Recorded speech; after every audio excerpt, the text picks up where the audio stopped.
if you look at digital transformation, gave a big boost in the time of COVID where people had to obviously get into digital on their own. So that was good, helpful start for us. Now you can essentially open a bank account at HNB without ever walking into a branch. You can invest in fixed deposits, do all your transfers. So that experience is unique because the youngsters now don't want to come to a branch. If they have the instrument, the telephone next to them, the mobile, and they can do their banking. We are quite happy with that, and I'm quite excited to deliver that whole digital journey.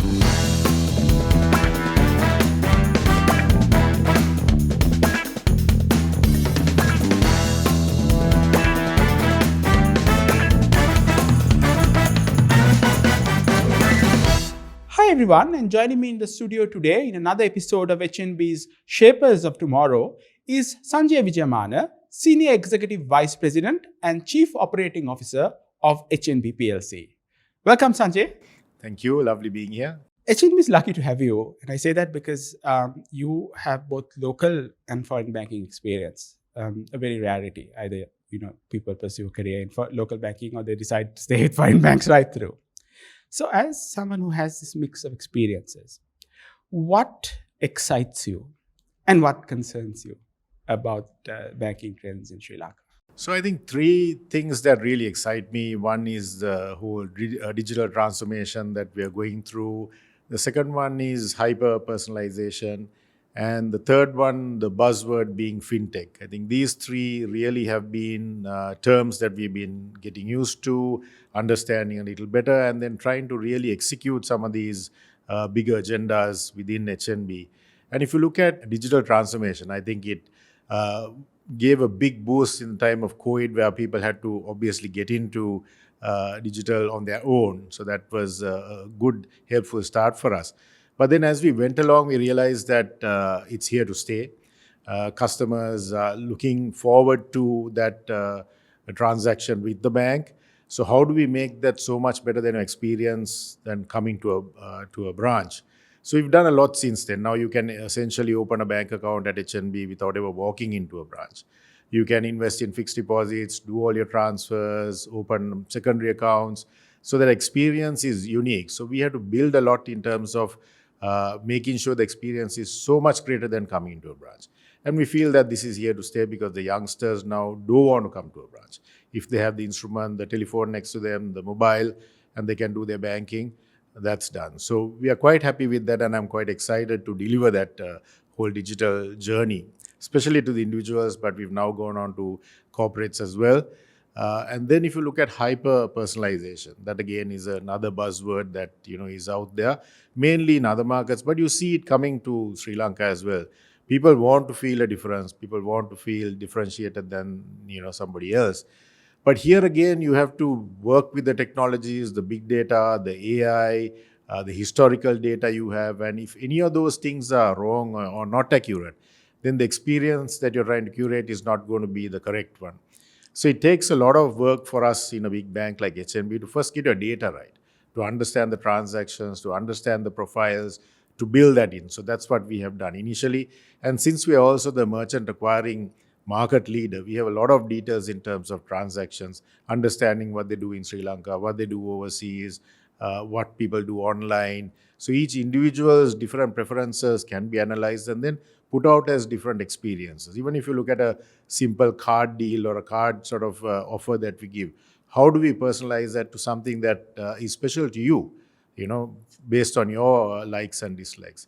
So that's another area that, we're working really hard to try and get better and better because this is a learning experience for us as well. And then, of course, the third one is fintech. People, the banks, especially in 4 or 5 years ago, were worried. Will fintechs come and take over the bank? will take over our customers? But then we soon realized that both have to work together. I mean, it's a coordinated effort that you can put out a much better experience to our customer than if we try to do it alone or if they try to do it alone. So we've since then started working with as many fintechs as we can, understanding what their capabilities, what our capabilities, and how do we bring those two together and provide something significantly greater.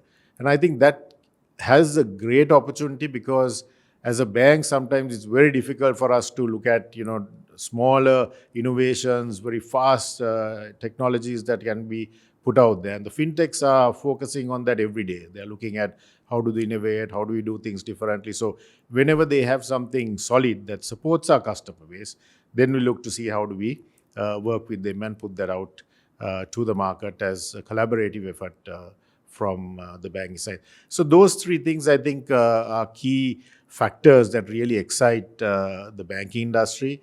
And like I said, there's a lot to do in terms of how we continuously innovate and put out things that really support our customers. In terms of things that worry us, obviously, there is a lot happening in the world, the economies, the US. So those are things that we have to sort of understand a little better, see how it evolves over time, and then face it, as things change. So while we're excited about the new things happening in the market, at the back of our minds is the sort of the different things happening in the globe. Plus, in our own country itself, we are just coming out of a economic crisis. How will things pan out? Will it go, the way we have been in the last sort of 12 to 18 months? So those are things we worry about. But, as bankers, you have to take risks. You have to face challenges. You have to see how things pan out. So we are watching that space carefully. And I think what they say is, look, you worry about things you can control. And it seems from what you were saying, you're sort of gearing yourself towards any challenge that can arise, whether it's a technological challenge, this economic challenge, or consumer one as well. So congratulations on being on the right path in terms of the bank. You've been with the bank for a couple of years now. What is exactly your role in the bank? I'm not talking about the designation, obviously, in terms of what the board and the chairman and CEO have sort of entrusted to you to deliver for the bank.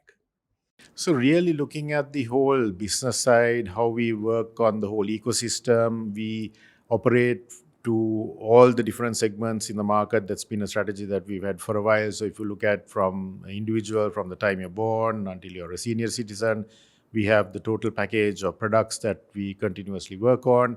Then if you look at the companies and the individuals doing business, from microfinance to SME to emerging corporates to corporates. So really taking that whole ecosystem and understanding how we can do better in terms of delivering solutions to our customers, using technology again to be ahead of the game, bringing the teams together and working in a collaborative manner to provide that experience. The branch network, the contact centers, the digital teams, the innovation centers. So the holistic approach of really understanding what HNB is about. We've been here for 100 years. We have a tagline of being the partner in progress. So really the expectation of the board is how do we bring that to life? How do we really be a partner in progress to our customers in good times and in bad times?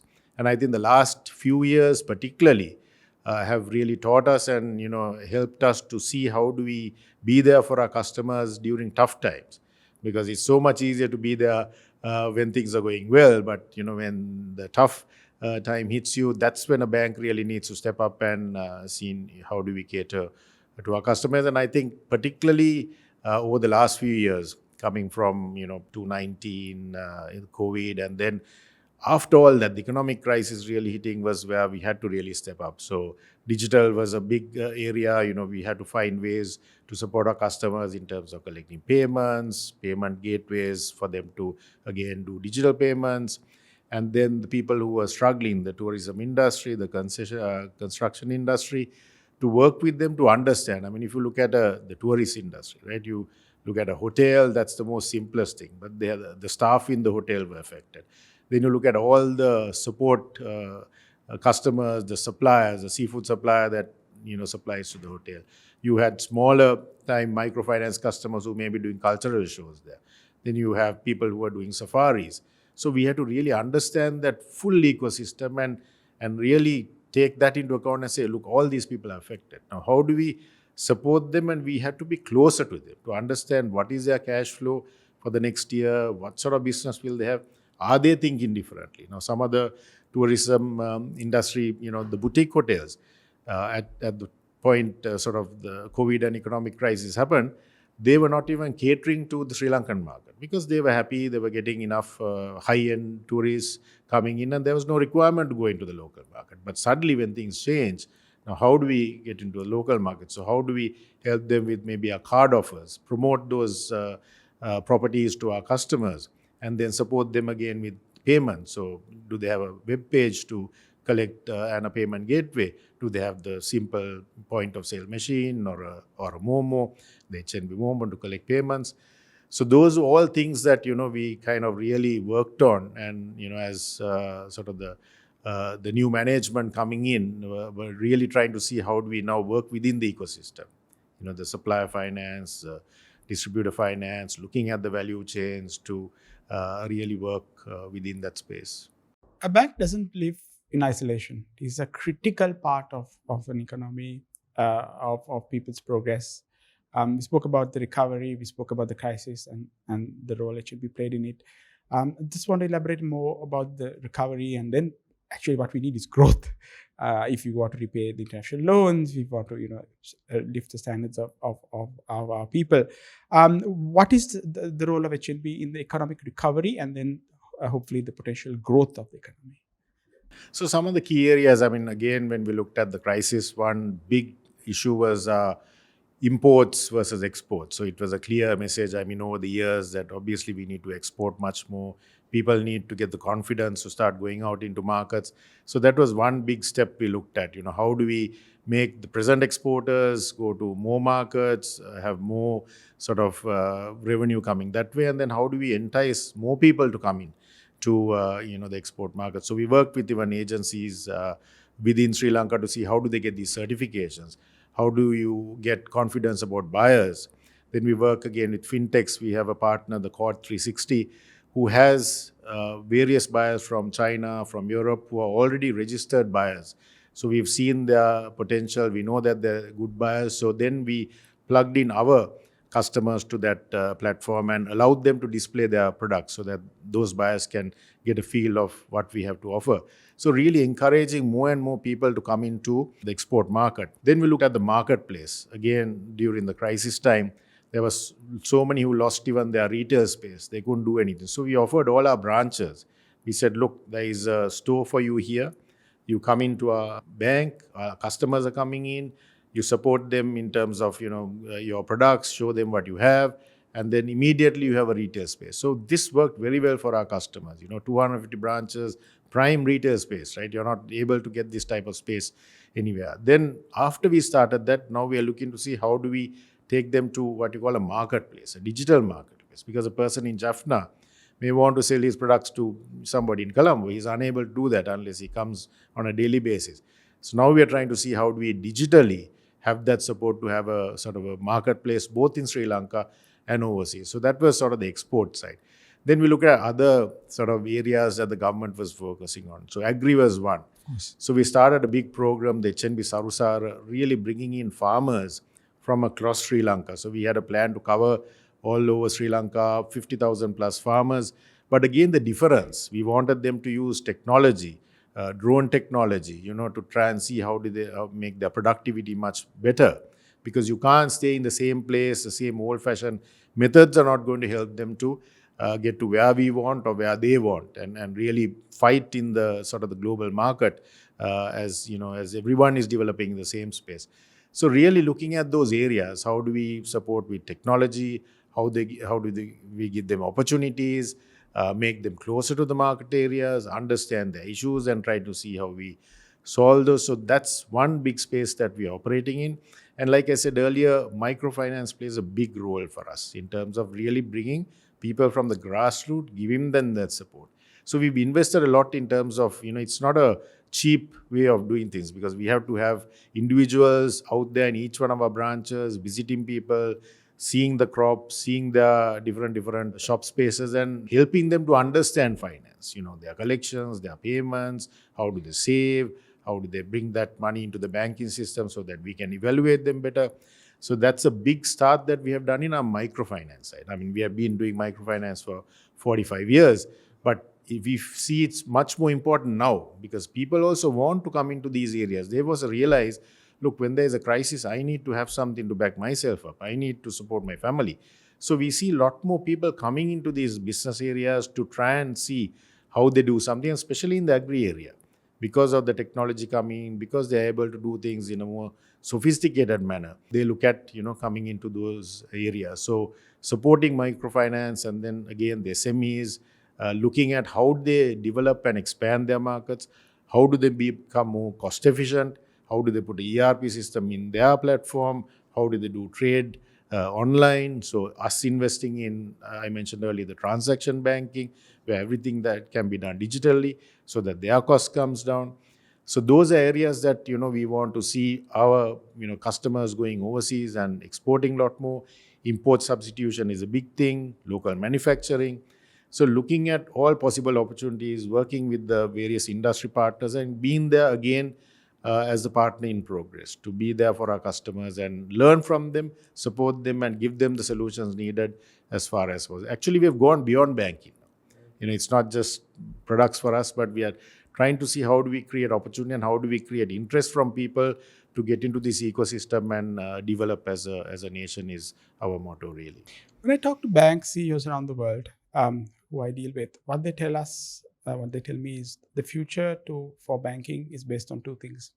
One is customer centrality, right, where everything you do is about the customer. And then the second thing is innovation. Even before either the customer or the regulator knows what is important, what will come, you're ready with a solution.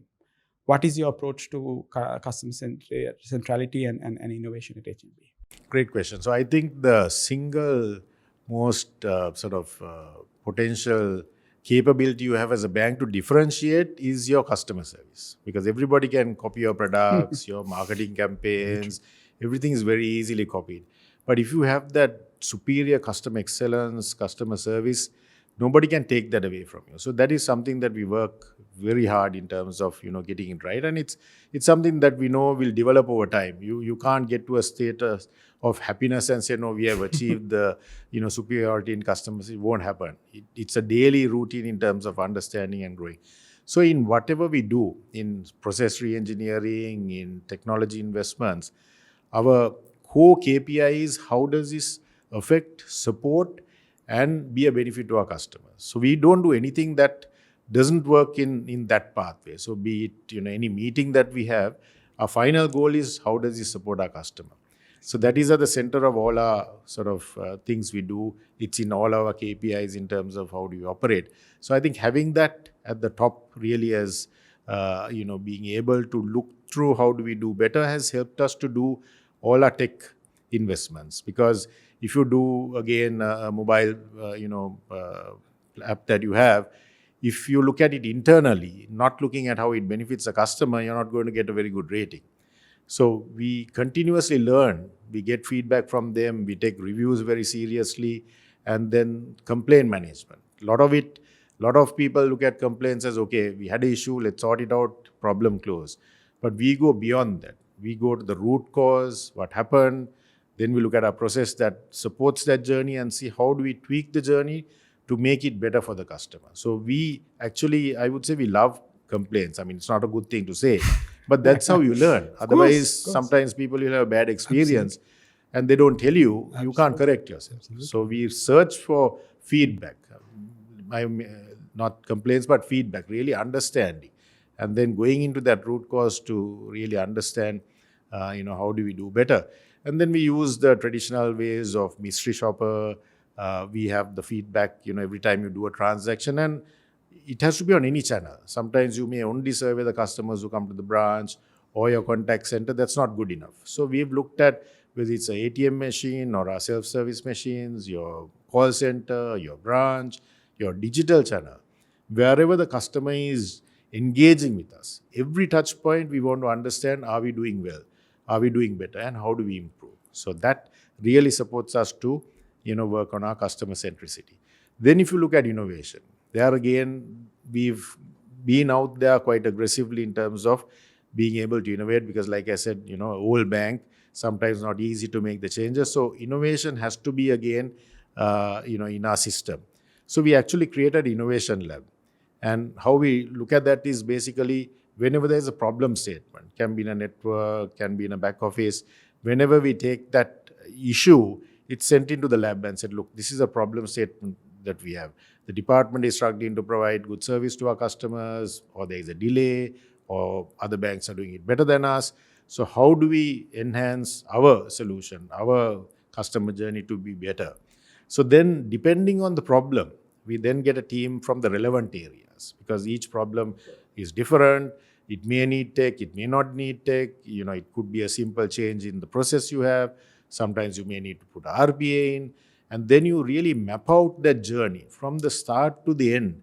Really pinning down each item that an individual would do, a department would do, and then try to see how do we streamline that, how do you re-engineer that, how do you bring some tech in. So the innovation plays a huge part in terms of what we want to do, and that is how we feel we can also go towards the future, because cost saving is important. And if we have cumbersome, long drawn out processes that has a lot of human intervention, it's not going to help us to be a nice nimble bank for the future. So therefore, we look at innovation. We have a digital board subcommittee, we have a digital management committee, and we continuously see how do we get things out there faster, better. And whatever we do, we get feedback from the customers to see, have we done it well? Can we even improve on that even further? So innovation is something that is here to stay. And like I said at the start, we will also look to do a lot of this with the fintechs, because we realize that we can't do everything on our own. How do we work with smaller organizations who are nimble, who are fast, who are agile, to support us with our problem statements and issues that we are facing right now? Excellent. Because talking to fintech CEOs in the past, they were very scared that banks were their enemy, but now they realize the financial world is too complex. They're actually their best collaborators, and they're tripping over each other to find collaborators. So it's a great job on that. Final question is about the future. I think strategic planning for like 25 years is gone. Right? The world is too volatile for that. But next 3 to 5 years, let's consider the medium term. Where do you see the opportunities for HNB? So I think clearly both in the SME space and the microfinance space, we see a lot of opportunity there. We have a lot of the larger corporates working with the corporates, again, with the distributor finance, supplier finance, the value chain. We feel that there's a lot of opportunity to bring in more and more SME customers to the economy, and also the microfinance area. And those are areas that we see a lot of potential to across the network to work with a lot more players. Because if you look at a corporate, how many corporates are there in Sri Lanka? So we already have the corporate establishments and the relationships, but we feel there's a huge opportunity in SMEs, more and more parties coming in, and a bigger opportunity in microfinance. As long as we have different opportunities that we can showcase to them, bring them in, support them in terms of how they manage their businesses, those are great opportunities that we're looking at. Then there is also, again, in terms of payments, really moving from the traditional POS machines to, again, web pages, to the QR platform, and the mini POS, taking it to all over Sri Lanka.